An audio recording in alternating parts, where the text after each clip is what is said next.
கர்த்தரை நம்புகிறவனோ உயர்ந்த அடைக்கலத்துல வைக்கப்படுவான். கர்த்தரை நம்பினால் முதலாவது தேவன் செய்கிற கரெக்ட் தெரியுமா? மனிதனை குறித்த பயப்படாது.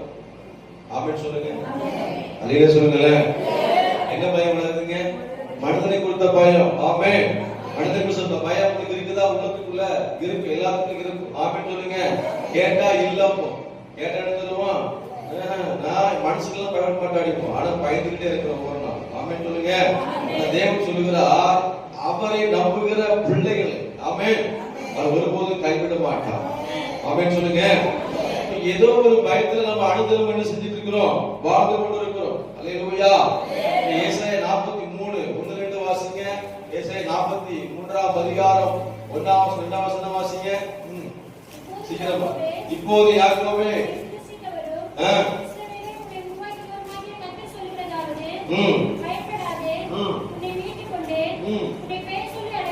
உன்னை பெயர் சொல்லி அழைத்தேன், நீ என்னுடையவன்.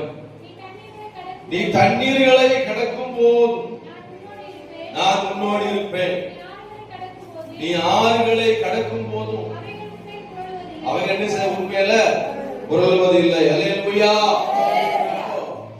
எத்தனை பிரச்சனைகள் வந்தாலும் ஆமென் சொல்லுங்களேன். எத்தனை பிரச்சனைகள் எத்தனை போராட்டங்கள் வாழ்க்கையில வந்தாலும் கர்த்தர் நம்மளை கைவிட மாட்டார். ஆமென். வசனம் வாசித்தோம். இப்போதும் யாக்கோபே நீ என்ன செய்யாத, பயப்படாத. அல்லேலூயா. அப்போ இஸ்ரவேலே நீ பயப்படாதங்கிறார். ஆமென். அப்போ பயங்கள் வாழ்க்கையில எல்லா நேரத்திலும் வந்துகிட்டு தான் இருக்குது. அல்லேலூயா. அந்த பயத்தை மேற்கொள்றதுக்கு என்ன வழி அப்படின்னா கர்த்தரை சார்ந்து கொள்ள வேண்டும். ஆமென். ஆமென் சொல்லுங்க. வேதம் சொல்லுதுல, கர்த்தரை நம்புகிறவனோ உயர்ந்த அடைக்கலத்துல வைக்கப்படுவான். அல்லேலூயா. உயர்ந்த அடைக்கலத்துல வைக்கிற தேவன் நம்முடைய தேவன், வல்லமையுள்ள தேவன், மாறாத தேவன் அவர். ஆமென். அல்லேலூயா. எனக்கு பிரியமான கர்த்தருடைய பிள்ளைகளே, அப்போ என்ன செய்யணும்? கர்த்தரை என்ன செய்யணும்? முழுமையாக நம்பணும், முழு இதயத்தோட நம்பணும். ஆமென் சொல்லுங்க. ஆமென் சொல்லுங்க.